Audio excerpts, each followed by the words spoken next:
Welcome back to the Meet McKay Show. This week is actually a pretty special week for me. It marks 1 year of me working here for Meet Kevin. In this video, I'm going to talk about 5 different principles that I've learned from Kevin by working with him over the past year. I have actually already previously recorded this podcast and I had about 20 different points, and it was a 2-hour long podcast. So I boiled it back down to 5 main principles that I've learned from Kevin that I think are the most applicable and I think that everybody deserves to hear. So if you guys want to hear more, let me know. I'd be happy to make a part 2. But for this one, we'll stick with the top 5 things that I'll learn from Kevin. And I hope you guys enjoy it. If you haven't yet, consider subscribing. The bigger the podcast gets, the bigger guests that we're going to be able to have on the podcast. This week is a solo pod just because it is the 1 year anniversary of me working here. So super cool, but let's dive into it. One of the biggest principles that Kevin has taught me over the past year is the fact that if you want something done on your timetable, do it yourself. It's so easy to say, oh, that's not my responsibility, or I don't need to do that. But when you pass the baton of responsibility onto other people, projects take much longer than they need to take. By it's just longer communication, other people's timetables, other people's deadlines. Whereas if you learn the skill that you need to learn in order to accomplish the task, then it's oftentimes saves you. You can learn that skill in more times than it would take to pass something on. For example, if you need to draft a specific document, but you need a specific attorney to review it, maybe you can draft the rough draft of that document, because oftentimes starting with a blank slate is really difficult. So if you draft a rough draft of that document and then pass it to the attorney, then they can go through and correct it. And then you can also learn at the same time the different things that you can do. So you're actually saving the attorney a lot of time because they're not starting from zero. They see an outline of what you're wanting. And that way it's just, one, you save time because most attorneys charge per hour, and you learn along the way. And it's just, you kind of take the situation into your own hands. You be like, here's what I have, here's what I want. Can you please correct me and teach me where I may be wrong? So that's one of the most important things that Kevin has taught me, is that if you really want something done in a specific time, don't count on other people, do it yourself. So that's one of the biggest principles that I've learned. I hope you enjoyed that. One of the next biggest principles that Kevin has taught me is, we'll start more broad, and then I'm going to get into a specific example. Kevin is extremely good at working with people. Most people see Kevin on YouTube, and they see just he's just a very bubbly personality on YouTube. But that also translates to when he's in person. He's very good at talking to people, very good at communicating with people, making them feel heard. But he's also very good at getting the things that he needs to accomplish a task, or taking a stressful situation or a tense situation with another person and breaking it down just a super casual conversation where it's just not a big deal. So that's one of the things that I admire most about Kevin, is the fact that he's able to work with people at such a level that I have very rarely seen. One of the quotes that he often tells me is, he said, this is a Warren Buffett quote, and it's not the exact verbatim quote, but the quote is, you can always tell them to go to hell tomorrow.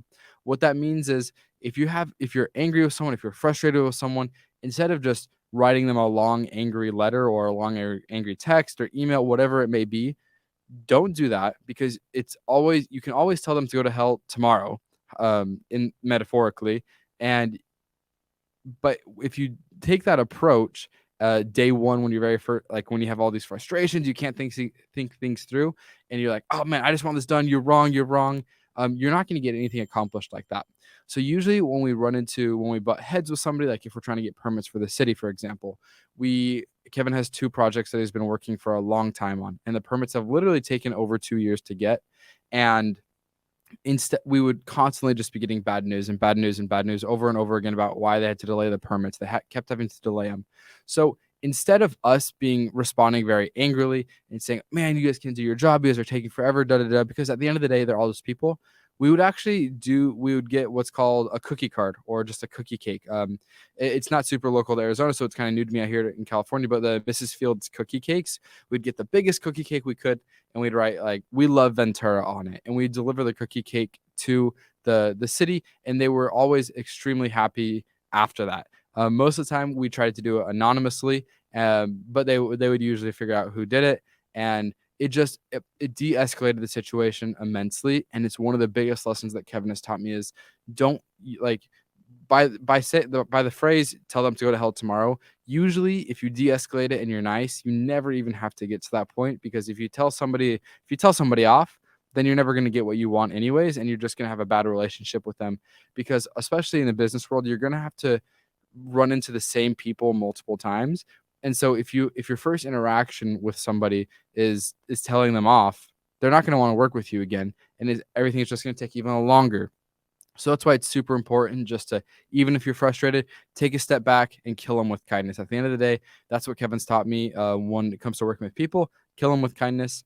And it's been a huge advantage of working with people, is just killing them with kindness, even if they don't get you what you want right away.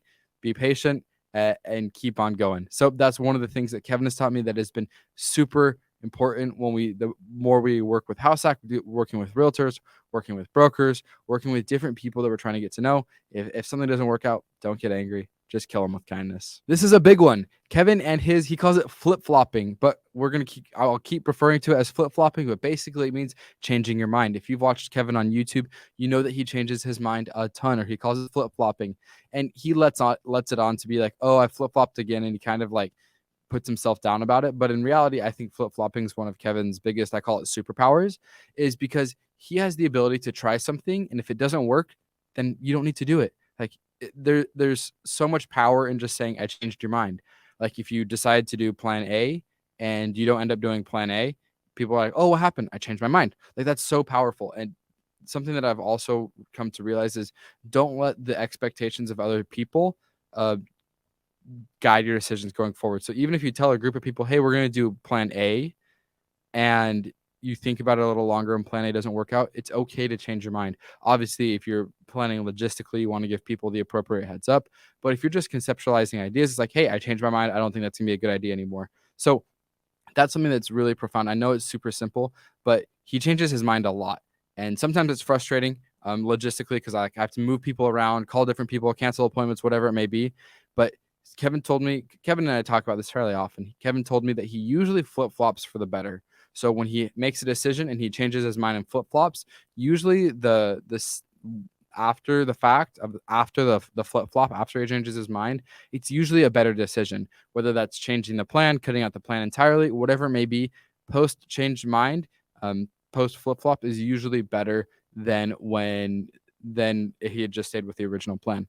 Now, something that I have had to walk a very fine line with is there's sometimes where he makes a very fast decision that is consequential logistically, meaning I've already moved a lot of people around. I've made a lot of decisions. I've made a lot of plans on other people's timetables. And when Kevin changes his mind when it comes to logistics, sometimes it's in a stressful moment or it's in the heat of a moment. And Kevin's like, do such and such and such instead.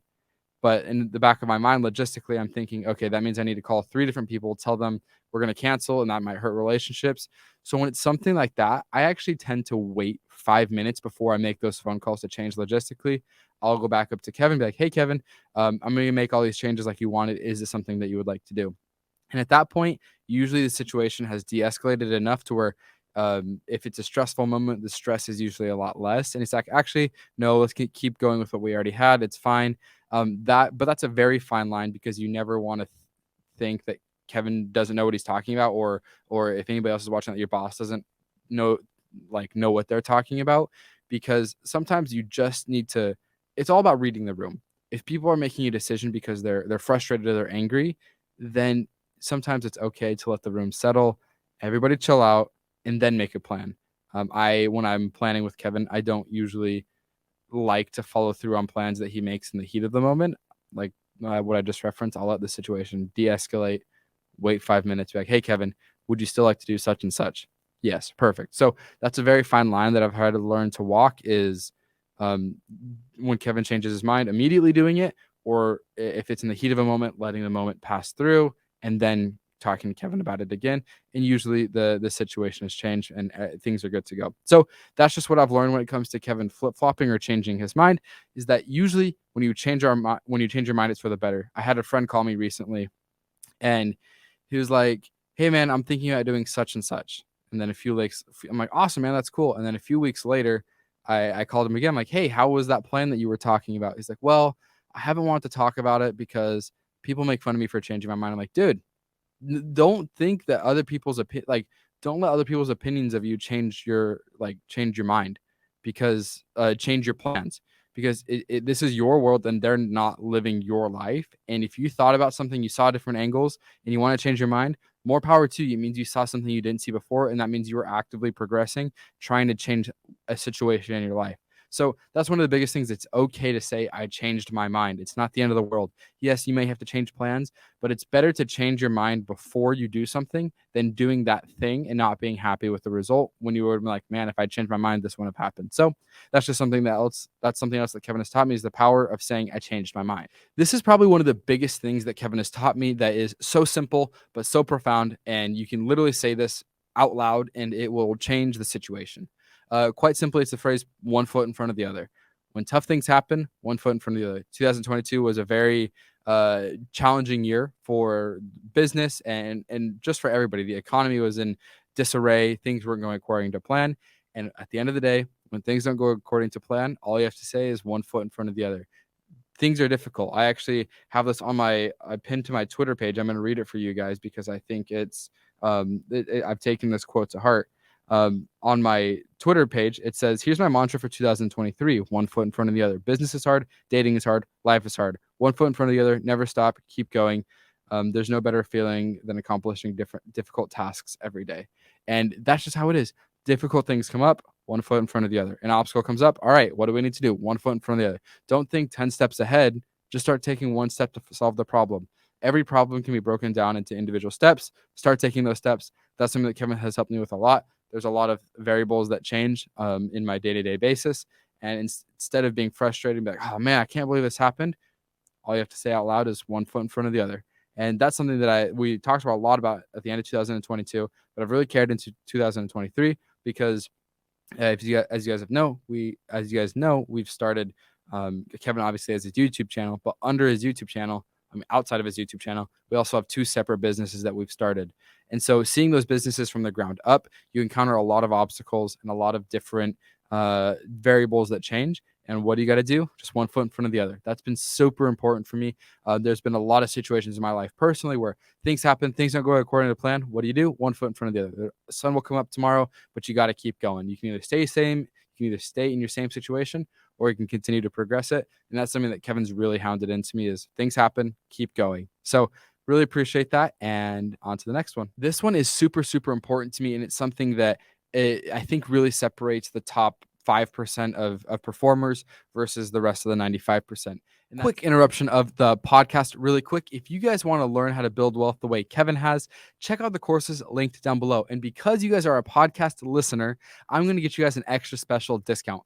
Go ahead and send an email to mckay@meetkevin.com. Say that you're a podcast listener, and I will get you an awesome deal on those courses linked down below. My personal favorite, it's one of the biggest reasons that I'm here, is that YouTube course is super good. But also, if you're wanting to learn how to build wealth the way Kevin did through real estate investing, the Real Estate Zero to Millionaire Investing course linked down below, absolutely phenomenal. Again, send me an email, mckay@meetkevin.com. It's mckay@meetkevin.com. Send me an email. I'll hook you guys up with an awesome discount. And like always, thanks for watching. Let's get back to the podcast. And that's, we can do more than we are capable of. Something that Kevin has been very patient with me is learning new skills.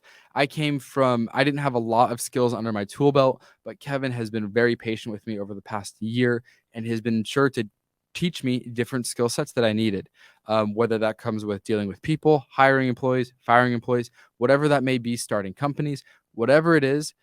I didn't know how to do a lot of what I know how to do now. Obviously, I'm not some like expert at all skill sets, but the thing is, I know a lot more skills now than I did in 12 months ago. And I think that that's a testament to Kevin really wanting to make sure that people know how to do as many things as possible, because the more skills you know how to do, the less people you need to hire. The more skills you know how to do, the less time it takes to go find a contractor. The more skills you know how to do, the more valuable employees come to in an organization. And Kevin's all about providing more value. How can people provide more value? So if you can teach an employee how to do a contractor's job, boom, we don't have to hire a contractor anymore because the employee knows how to do it now. So that's been one of the biggest things that Kevin has emphasized to me, is learn how to do it. It's okay to say, I don't know how to do it. But by the time we find a contractor that does know how to do it, you could have learned that skill set. And that kind of loops back to number one of if you want something done on your own timetable, do it yourself. These are very closely similar. These are very similar, but at the end of the day, we can do more than we are capable of. Like, we can do more in 8 hours a day than I think we can credit ourselves. and we can accomplish bigger goals than we know. I think Bill Gates said it. We overestimate what we can do in a year, but we underestimate what we can do in a decade. And I really like that, because if you are just consistent and you can keep adding tools to your tool belt and you can keep becoming more and more valuable to your organization, one, the more value you provide to an organization, the more you're going to get paid. Two, the more things you can just you start learning what skills you don't have. So knowing what you don't know is extremely important. I know that sounds silly, but let me say it again slower. Knowing what you don't know and then learning it is super valuable. And it's a very valuable skill to understand, hey, I don't know that. Instead of just kind of ignoring it, hey, I don't know how to do that skill. Therefore, I'm going to spend another half an hour after work today and I'm going to learn how to do that. Boom. You just made yourself more valuable to an organization. So that's something that Kevin's taught me a lot, is learn. We can do more than we know, and we have the capacity to learn a lot more than we can give ourselves credit for. So those are the top 5 things that Kevin has taught me over the past year. I have a list of about 20 different things. I'd be happy to make more videos on different principles and stories regarding things that Kevin has taught me. Let me know what you think down in the comments. But before I end, I actually had the opportunity to talk to Kevin before I recorded this podcast, and I said, hey, Kevin, what is the most important thing you learned in 2022?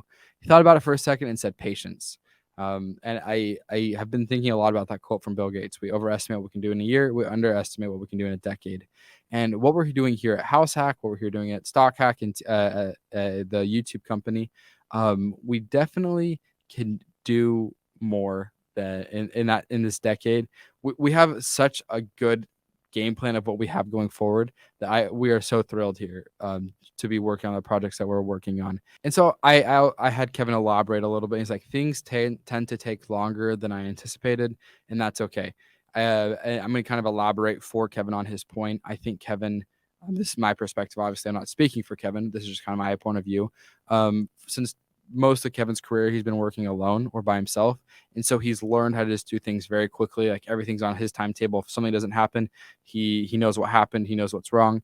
But as his companies have been expanding and more employees have been hired, he's starting to understand, or he's seeing, or he's learning that if it's outside of himself, things are going to take a little bit longer than if he had just done it. But the experience that employee gains, it's going to pay off down the road. So I thought that was a pretty fascinating answer by Kevin. That's one of the most important things that he had learned in 2022 as well. And a bonus point, I actually asked Kevin. I said, "Hey, Kevin, over the past year of working with me, what did you learn?" And it was really funny because the first time I was recording this podcast, in the middle of this episode, he actually called me. In the middle of the episode, he actually called me. And it was funny because I was just talking about this exact point. And when I asked Kevin about it, he said, give me a minute to think about it. Because I kind of just caught him on the spot. I said, give me a minute to think about it. And he came back to me and said, when I have an idea, you say, yes, that's a good idea, but how are we going to do X, Y, and Z? He told me that I tend to think very logistically. So he'll come up with the idea. And instead of just me saying yes or no, I will say yes, but we need to do X, Y, Z to make it happen. Or no, we can't do this because X, Y, and Z would have to happen. And so I think that it's actually a pretty good mesh between Kevin has these great ideas, and then an idea is only as good as it can be executed logistically. Everybody can have great ideas. Everybody has great ideas. But how many people can put those ideas into practice? That's what a good team is. A good team is for. That's what I try to do here at House Hack and here for Kevin. He comes up with fantastic ideas. I try to execute them. So I thought that was a pretty unique question that I was able to ask Kevin is, what did you learn from me?